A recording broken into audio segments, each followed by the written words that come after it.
Guys, bienvenue chez la Doua. It's about everything. Et cette fois-ci, les pasteurs modernes, on va dire ça le terme, les pasteurs modernes, ils sont rendus à un autre niveau là. Ils sont rendus à un autre niveau de buzz. Et on n'a pas le choix de s'y intéresser parce que c'est intéressant là. C'est vraiment comme on les regarde, comment ils sont en train. Il y a le trou d'expose. C'est comme ils s'auto-exposent. Ils s'auto-exposent, j'ai rien d'autre à dire. Et là, actuellement, on va du côté de Joël Francis Tatou, qui est un pasteur originaire du Congo. Je pense qu'il est quelque part en France maintenant, ou bref, il opère un peu partout avec ses abonnés, ses fanatiques. Vous savez les fanatiques, comment ils sont. Donc, bref. Et lui, il fait toujours parler de lui. Il y a toujours des histoires avec lui. Et on va pas changer une formule qui gagne parce que ça fonctionne. Du buzz, parlez-en bien, parlez-en mal, ça fonctionne pour lui. Il y a des choses qu'on peut entendre et puis il y a des choses qui doivent nous faire réfléchir collectivement. Là, j'appelle à la réflexion, j'appelle au discernement. Je sais que c'est pas tout le monde qui sont appelés à comprendre ça, mais 2026, le discernement, on n'est pas né avec le discernement, mais on l'exerce, on le pratique, on apprend à le développer. Et c'est bon d'avoir du discernement, ça va être bon dans ta vie professionnelle, dans ta vie personnelle, c'est bon partout.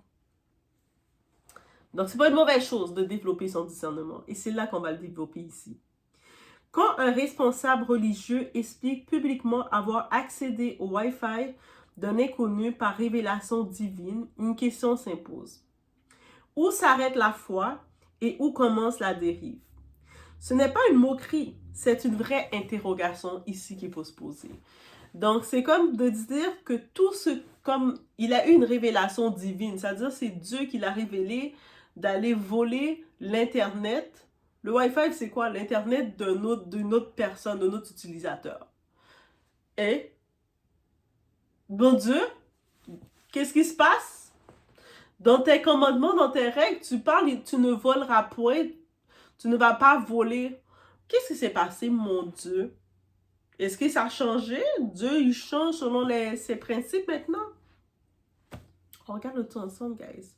The talk we need to have, it's about everything.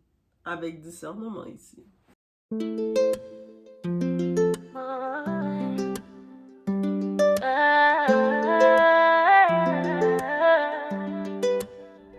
Baby, watch me now. I'm untouchable with love. I do I, nigga, watch me now. I'm untouchable.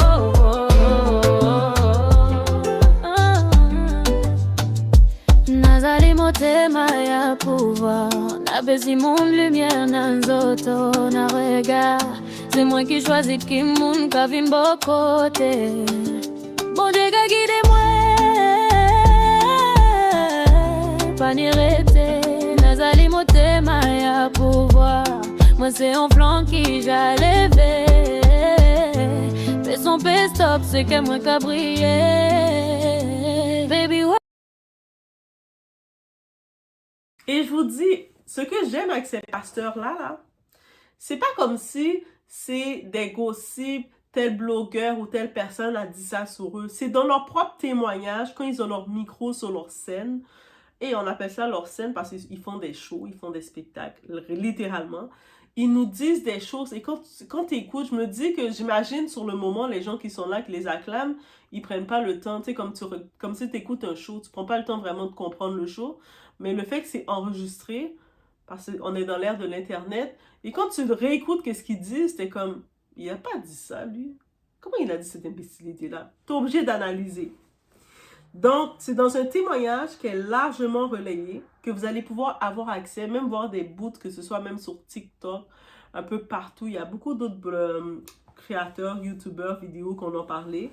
On a Joël Francis Tatou qui affirme qu'alors qu'il se trouvait dans un avion immobilisé, il y avait sans connexion Internet, donc il n'avait pas de connexion d'Internet. Il aurait reçu par révélation spirituelle le mot de passe du téléphone d'un passager voisin.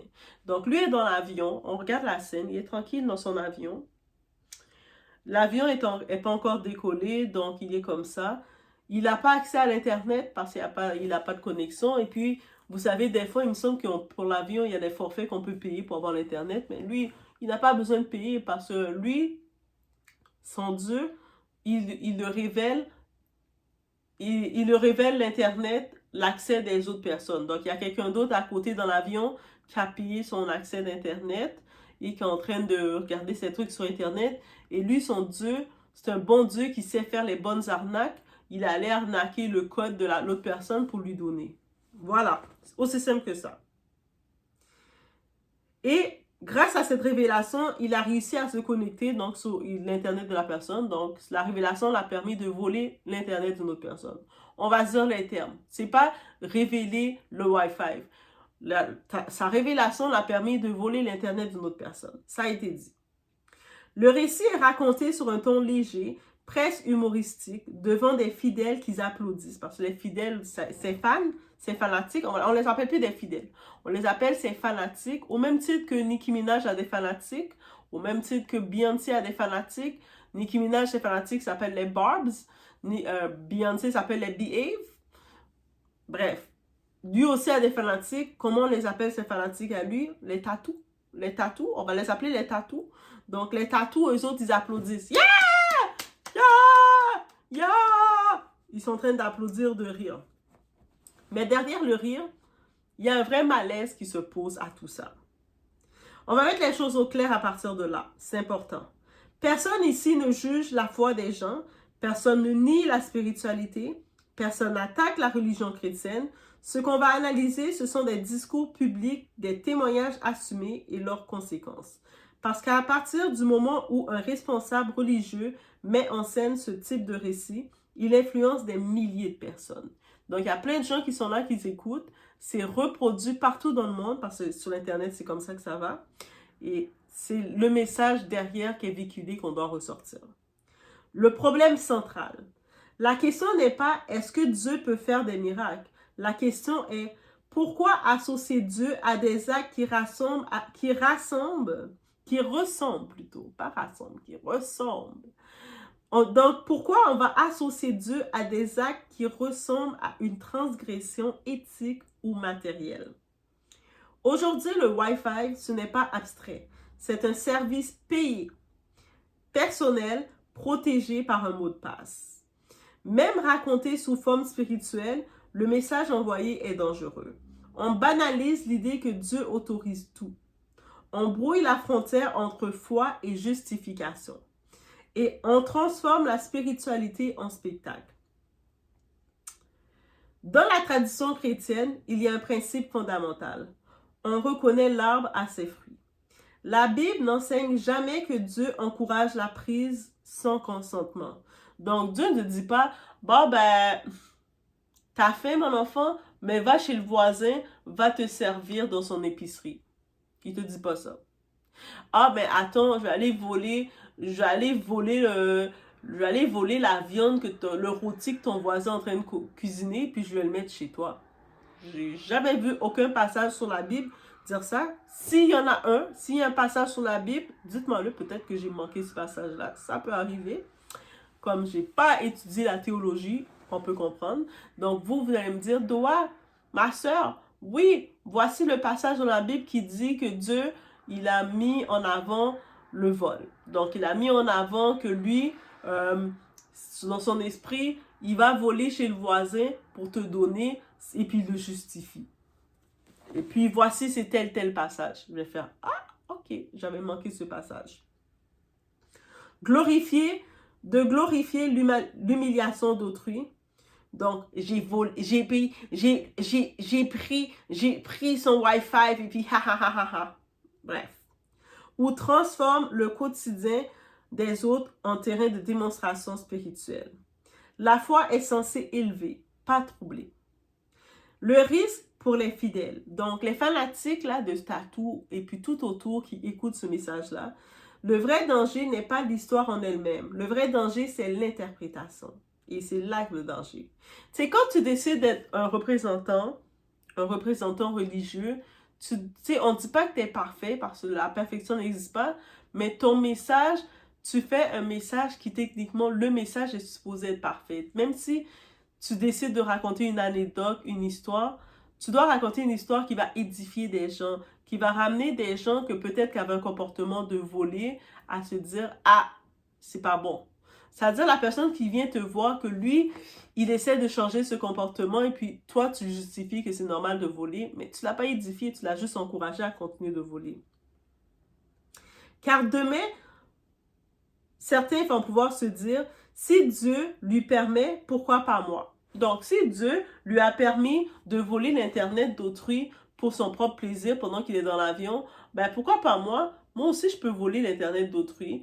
Moi aussi, je peux voler, le lunch de quelqu'un d'autre. Je peux aller voler chez mon voisin. Si Dieu l'a autorisé à lui, ben moi aussi, Dieu va m'autoriser. Si c'est spirituel, ce n'est pas grave. Donc, c'est-à-dire, le vol est justifié comme étant une petite anecdote anodine qui raconte comme normal parce que ça vient de lui. Donc, c'est spirituel, c'est correct. Et puis, en temps normal, quelqu'un décide de venir voler le voisin, c'est correct. La fin justifie les moyens. Et là, on quitte le terrain de la foi pour entrer dans celui de la confusion. Il y a un autre élément important, les faux miracles. Et ça, il faut aussi dénoncer ça, rendu en 2026. Il a également été reconnu que lors d'un moment de prière, un phénomène présenté comme miraculeux provenait en réalité d'une réaction chimique connue. On se rappelle de ce fameux incident, c'était dans son église encore au fameux Tatou. Oui, Tatou, là, c'est une grande star. Donc, lui, Tatou, dans son église, ils ont décidé de parler, on va brûler tes problèmes. Ils avaient un seau, ils ont fait une élaboration chimique et puis le feu apparaissait dans le seau pour dire voici vos problèmes sont brûlés. Et puis tu sais, le monde qui n'a pas trop été à l'école, qui ne connaissent pas la science physique, qui ne connaissent pas la physique, les pauvres, eux autres, ils voient ça, ils sont comme ah, c'est le feu qui a brûlé les problèmes. Mais heureusement, il y a beaucoup de gens, comme quand c'est filmé, les choses sont filmées et ça va en ligne, il y a beaucoup de gens qui ont pu rapidement sauter dessus et dire « Hey, c'est quoi cette affaire ridicule-là? Ça, c'est une affaire chimique, c'est de la simple chimie, un mélange de formules. » Et puis là, rapidement, il s'est repris. Suite à cela, l'Église a présenté des excuses et promis de mieux encadrer ce type de pratique. Parce qu'ils se sont rendus compte qu'après ce buzz-là, oui, ça fait du buzz, ça fait jaser, mais il y a beaucoup de gens qui ont dit, mais vous nous prenez pour des cons avec vos miracles vos bêtises. Donc, ils ont dû s'excuser. Ce point est essentiel. Quand on doit s'excuser pour un faux miracle, c'est qu'il y a un vrai problème de discernement. Aussi simple que ça. Naïveté ou manipulation. Applaudir ce genre de récit, ce n'est pas forcément être mauvais, mais c'est parfois être trop confiant.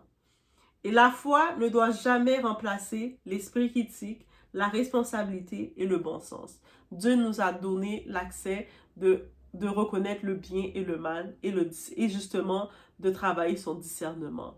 Donc, quand tu travailles ton discernement, il y a certaines choses que si quelqu'un te dit, viens, on va aller en bas du pont et puis on va sauter, toi, dans ta tête, tu vas dire, si je vais en bas du pont et puis je saute, je vais me faire mal, ça va être dangereux pour moi. Tu ne vas pas le faire si tu es en état normal, en plein état de ta lucidité. Tu ne vas pas le faire, tu ne vas pas pratiquer. Tu vas avoir un certain esprit critique. Mais quand tu es en mode fanatique, là, dépendant de la personne te dit si c'est ton héros, c'est ton idole, ton gourou, va sauter. Tu vas le faire parce que tu aimes ton gourou. Et puis après, tu vas te retrouver à l'hôpital, tu vas pas comprendre qu'est-ce qui t'arrive. Mais Dieu nous a pas mis dans l'état d'être bêtes. Il nous a donné le libre arbitre de justement utiliser notre esprit critique pour avancer. Croire n'a jamais voulu dire éteindre son cerveau. Donc, laissez vos cerveaux allumés, guys. Ce qu'on doit refuser, on doit refuser que Dieu serve de justification à tout. Donc, n'importe quoi que tu veux faire, tu utilises Dieu. Maintenant, même des fois, là, ça c'est la folie, la bêtise dans les églises chrétiennes modernes, là. Tu vas arriver tranquille dans ton coin à l'église, tu ne demandes rien à personne, tu es là tranquille, tu vas avoir un parasite qui vient devant toi qui va te dire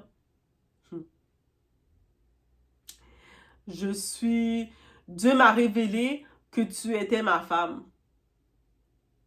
Ah bon? Donc Dieu te fait une révélation aussi importante sur ma vie, mais moi, j'ai pas eu le message. Encore une fois, c'est utiliser Dieu pour justifier n'importe quoi. On doit aussi refuser que le ridicule devienne sacré, que la religion devienne un show permanent. Maintenant, c'est ça, les pasteurs modernes, ils ont plus l'option d'enseigner et d'apprendre sur Dieu. Ils veulent tout faire du show, ils veulent tout être dans l'actualité. Que les fidèles soient traités comme un public à impressionner.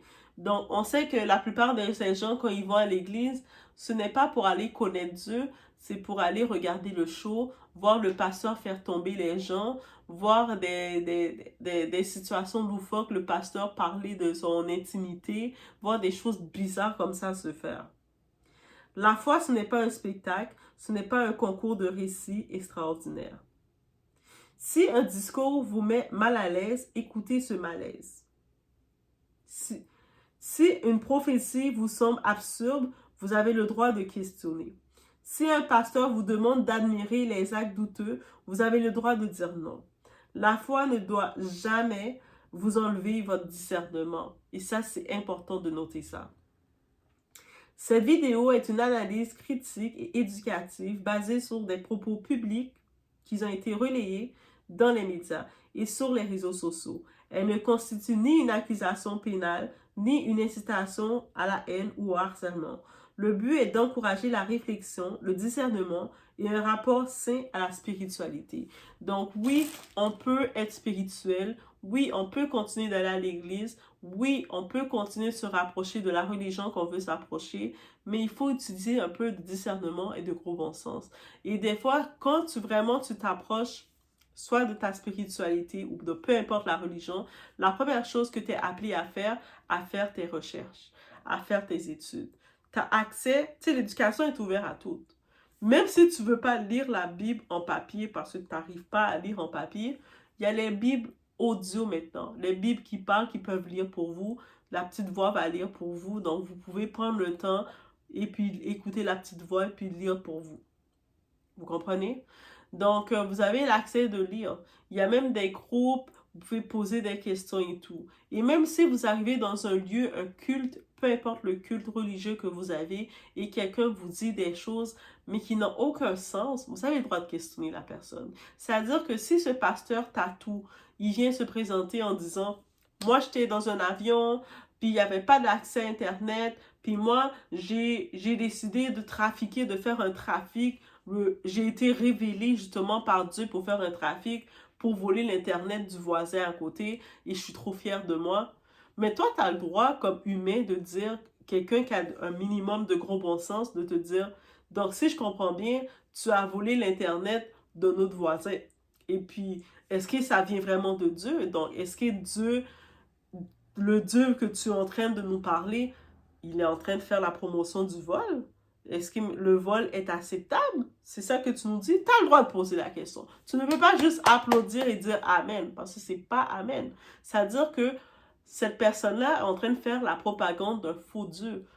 C'est pas son Dieu, c'est pas ton Dieu. Bon, à part que tu prêches pour le vol. Si vous êtes pour le vol, peut-être que vous avez le même Dieu, donc ok, c'est une autre histoire. Mais techniquement, si toi, tu sais que tu regardes, t'as lu ta Bible, tu as fait le minimum de tes recherches, tu sais, dans les 10 commandements, il y a même un film. Si tu ne peux pas lire complètement la Bible, il y a un film, même sur YouTube. Tu tapes les 10 commandements, et dans les 10 commandements, on dit tu ne voleras point.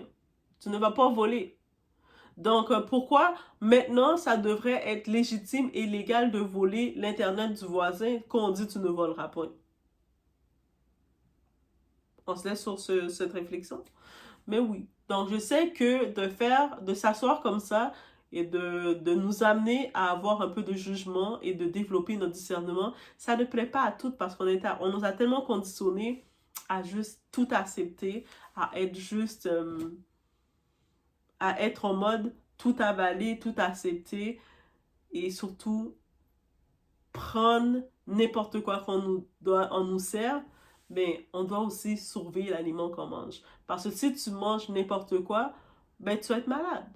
tu vas avoir ta gastro, tu vas avoir tout type de maladie, tu vas avoir plein de faiblesses.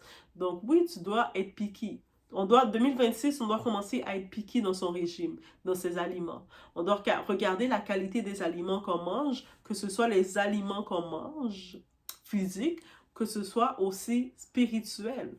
Donc, quand tu entends des paroles comme ça, tu dis, mais qu'est-ce qui a amené ce pasteur de venir raconter cette anecdote dans l'église? En quoi cette anecdote est supposée édifier les gens dans l'église? Donc, excepté, oui, bien sûr, il va apporter quelque chose à les gens de son église en les mettant le message de l'histoire, c'est que c'est normalisé, c'est justifié de voler si on met le nom que ça vient de Dieu. Donc, c'est justifié de voler. C'est aussi simple que ça. C'est juste ça que ça amène. De la même façon, quelqu'un peut dire, ben regarde, j'ai menti parce que j'ai eu une révélation que je devais mentir. Donc, mon mensonge est justifié. Donc, on va aussi pouvoir justifier le mensonge, justifier le vol, justifier un peu de tout sous prétexte que on va utiliser le terme c'est par révélation divine. Mais c'est qui ce Dieu-là? Je vous laisse sur cette réflexion, guys. Je sais. Mes vidéos, je ne le fais pas pour les fanatiques parce que je le sais qu'on est les fanatiques n'ont pas la capacité de réfléchir, n'ont pas la capacité de discerner, de pratiquer leur discernement, donc ça va être compliqué pour eux. Ils vont voir la vidéo, ils vont tout de suite commencer à faire « Oh, t'as pas dit ça comme ça! Tu dis n'importe quoi! C'est pas vrai! » Je sais. Ça veut dire que je fais même pas une vidéo pour les fanatiques. Donc, si toi, t'es un fanatique, tu t'arrêtes déjà à Joël Tatou et puis t'as des palpitations qui se fait, passe à une autre vidéo. 2026, on se bat pas. Tu passes à une autre vidéo. Prends même pas la peine de laisser un commentaire de fanatique parce que moi, je prends la peine de juste te bloquer de la chaîne, te retirer l'accès à la chaîne. Oui, tu vas peut-être créer un nouveau faux compte pour essayer de revenir. Je te retire l'accès. Aussi simple que ça. Tu vas juste faire des vidéos la chaîne doit disparaître dans tes trucs. Parce que, non, 2026, on peut pas. On voit tout ce qui arrive dans le monde actuellement. On ne sait même pas si on arrive à une 3e guerre mondiale. On va être honnête, on se dit la vérité. Donc, on ne peut plus se permettre d'essayer de négocier avec des fanatiques qui ont aucun sens pratique de la vie, qui ne veulent pas pratiquer leur discernement.